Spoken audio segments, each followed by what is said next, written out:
Hey, just Coastin family, and welcome back to part 2 of how to do Epic Universe the right way.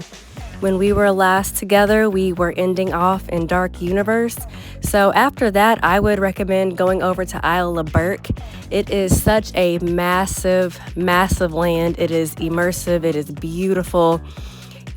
Oh my gosh, you just have to see it for yourself. And possibly the best children family area ever designed. You can comment down below if you agree or disagree. I'd love to know. But the vibrant, colorful visuals, even if you're not a fan of How to Train Your Dragon, it's still going to capture your heart, definitely. Be sure to take advantage of your Universal app and check to see what the show times are for Untrainable Dragon. It's one of the best shows at Epic, so I would get there probably at least 20 minutes early so you can get a good seat. So once you've seen your show, you're back into the land. I will say, if you do not want to get wet, one ride that you should not ride is Fire Drill. It's an amazing experience looking over the water. However, you're actually shooting at targets, but the enemies are going to get mad and want to retaliate. So guess what? Yeah, they're going to shoot back at you. And I've seen people get off of that ride pretty wet. So if you don't want to get wet, here's your warning now. Don't ride Fire Drill. So let's talk about Hiccup's Wind Gliders. It's one of the best family coasters next to Hagrid's at Islands of Adventure. It also reminded me of Big Bear at Dollywood. It is so much fun. It packs a punch. Definitely great for those young, coaster enthusiasts that are in training. You definitely want to check out this coaster. It's fun. It's tame. It's very much worth the wait, especially if you're a fan of How to Train Your Dragon, because there's so many different sightings of the characters, and it's an interactive ride. So you're listening to music, you hear them talking, and they just talk you right on through the ride. So much fun. Definitely ride Hiccups. So a few more attractions to discuss. Dragon Racers Rally. If you are pressed for time, that's definitely one that you want to skip. But if you have time, it's definitely a fun ride. And then there's also the Viking Training Camp, which is a big playground for kiddos. It is huge, it's colorful, and don't miss that if you have little ones, especially little ones that aren't able to ride the rides. That'll be a great place where they can run around and have a good time.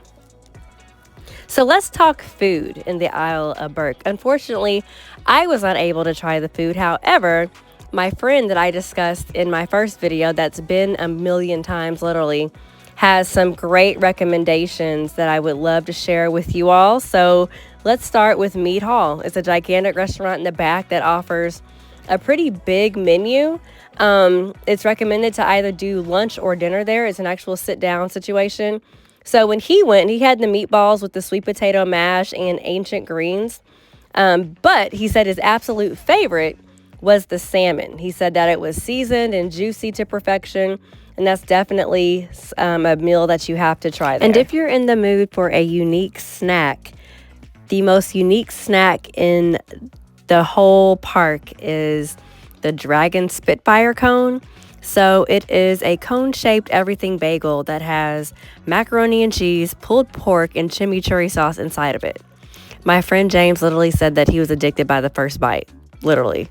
And then they have two other flavors that are a little interesting sounding. Peanut butter and jelly with macaroni and cheese in that same everything bagel cone. And then macaroni and cheese and goldfish crackers. So definitely when you go to Epic, please come back here and let us know if you try those and what you think. Because I don't know about no peanut butter and jelly, macaroni and cheese, but I will try anything once. So just a few more points about the Isle of Burke. Again, this is a huge, huge land, but make sure that you make time to try and catch some of the sightings of the characters. You stand in line, you're able to take pictures, you're able to interact with them for a minute, and then definitely check out their merch. Their merch in the Isle of Burke is absolutely amazing. The designers went all out in this land, so make sure you have time to stop by the gift shop and check out the merch. Your next stop, which is literally right next door to the Isle of Burke, would be Stardust Racers. Oh my goodness, this is for our thrill riders. It's a must do for both sides. You can't just do one, you have to do both as long as they're running. The yellow is my favorite side, but for some reason, some coaster enthusiasts will continue to argue that the green side is better. But it's all about preference, honestly. If you like RMC, the manufacturer RMC, that would be like your Steel Vengeance. If you've experienced that, the yellow side gives RMC vibes. But again, don't knock it till you try it. Then also, you want to circle back in the evening, and you have to get a night ride on at least one side of Stardust Racers. The whole mood and even the soundtrack, because there's a soundtrack playing in the seat where your head is, there's music playing. Everything changes after dusk. Watching the vehicle's color scheme change, it's an entire experience, totally different coaster. You have to get back over and do that coaster at night. Now, depending on if you were able to get a virtual queue time for the battle at the Ministry at Potter, which I really hope you're able to do that, you should make this area last, as there isn't too much to offer there yet. It is, however, hands down the best Harry Potter area in existence. The amount of blood, sweat, and tears to recreate 1920s Paris, France is insanity to me. It literally, I've been to Paris, France, and it absolutely, you're in France. You literally are. Especially in the battle at the Ministry queue. It's truly jaw-dropping. There's also a show, Le Cirque Arcanus. I hope I said that right. Arcanu is one of a kind, highly technologically advanced, and has some awesome puppetry there as well. So do not miss that. Okay, so let's talk about the food options at Potter. The best French-style cuisines in any American theme park, hands down. However, everything is written in French, so good luck. Okay, so let's have an agreement that you're not going to get mad at me for butchering the names of the things I'm about to name. So, okay, we're in agreement. So, Café Salin. Ooh, that was a French accent. Did you like that? Offers a top-tier creme brulee, which, again, this is my friend James. He didn't get to try it, but we've heard from many others how amazing it was. So definitely have to try that the next time. The one dessert they rarely have because they run out of it. Okay, are you ready for this? Butter beer crepes. Oh my goodness. But they can't keep them in stock, I guess, because they're just so popular. But of course they are. That is probably party in your mouth. Yummy, yummy. So the dish my friend James was able to try that he said was delicious was the beef bourguignon. I hope I said that right. He said that was actually really good, but definitely have to get back there when we have more time to be able to try some more of the entrees there. There's another restaurant called Le Goblet Noir. He was able to try 2 items from that menu, cope à vue and the corned beef sandwich. Both were absolutely delicious in his opinion and very flavorful. There's also a candy shop called K Ramel's and Bar Moonshine, both of which my friend James was able to buy items from. And he said that he would also suggest doing the Potter restaurants for dinner because of how savory and heavy everything was. So you can end your evening there with your food and then let it digest so you can get that night ride on Stardust Racers. So let's talk more food at this time. We're back in Celestial Park after we leave Potter. So there is an array of quick services and restaurants, the highlight being Pizza Moon. If you're a film buff, the restaurant is modeled after the classic 1902 silent film Trip to the Moon. Very well themed, but of course it is. You're at Universal.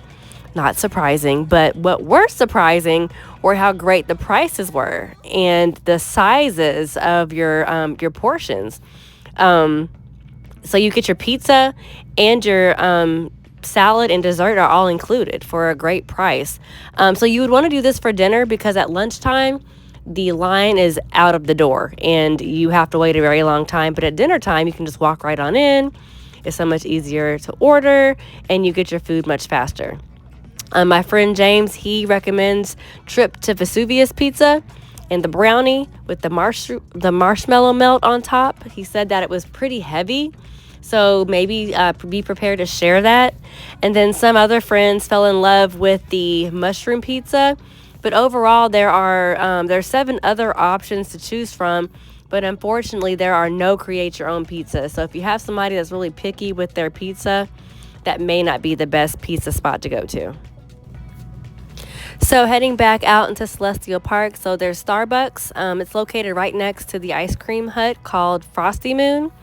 So my friend got the cookie butter ice cream with brownie bits and Oreo cookies in it. And he literally said that he could have cried, that it was that good. Yeah, he's a little dramatic, but that means that it was really good, y'all. And very well priced. Unfortunately, can't say the same for Oak and Star Tavern. Very shocked at how small the portions were for this place, despite being a barbecue restaurant. Also, the people thought that they were ordering from the kids menu by accident because the portions were so small. So normally at the barbecue spots and theme parks, you get pretty good portions. So that was a little bit of a shock. And you're paying over $20 for something that looks like a kid's meal. So just something to keep in mind. Although the food tasted really good, you just don't want to eat there if you're on a budget and you're really hungry. The Atlantic restaurant is absolutely stunning. The idea of being in a fish aquarium while overlooking Celestial Park was such a great idea, and even the seating, it's all tiered to where no one is blocking your view of the fountain show or the fireworks show if you're there in the evening. So that was incredible planning. So it's one of the higher priced restaurants on the property, but for good reason. My friend, when he went, he got the blue crab cake and for the appetizer, and the bucatini shrimp noodles for the entree, and he says everything was absolutely delicious. He knows people that got the filet mignon that were very impressed with it. So definitely a sit-down experience, fine dining for a theme park. So that is like one of the main buildings you see when you walk into the park. And Meteor Astropub, that was the last sit-down restaurant that he tried, and he was not disappointed. The Big Bang Burger was really good, probably the best burger in the park. Plus, he said that the pub fries are absolutely delicious, and he is a crazy fry person, so definitely have to try the pub fries. And then for dessert, the strawberry shortcake with strawberry ice cream was the best dessert in the restaurant. So all in all, a chef's kiss to all the restaurants in Epic. They quite possibly are the best restaurants in any American theme park. But definitely every place is worth a try. So please go and form your own opinions and then come back here and let us know what you think, because people that will be planning their trip to Epic for the first time and will be using this video as a resource would love to know which restaurants they may have to try or maybe have to skip based on an overwhelming opinion. So definitely do that. And also, so for the grown-ups that like to have a little bit of a beverage in the park, we didn't really get to consume a lot of alcohol when we were there, but I've heard that there are some tasty beverages, not very heavy on the alcohol. So if you need a little bit of extra encouragement to get on some of those thrill rides or to try Monsters Unchained, you're not going to get that extra encouragement with these beverages at Epic. Sorry.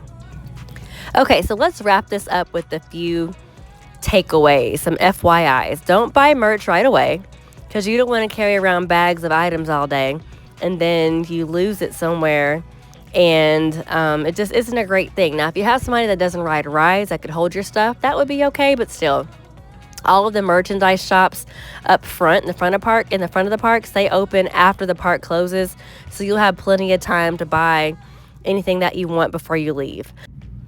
Also, you're in the state of Florida, so beware of monsoon season. This park opens May 22nd, and it will be right at the start of rain every day after 3 p.m. season. So be prepared to bring an umbrella or a cheap poncho from Walmart or Publix or Dollar Tree, or else be prepared to either get wet or to buy a poncho in the park.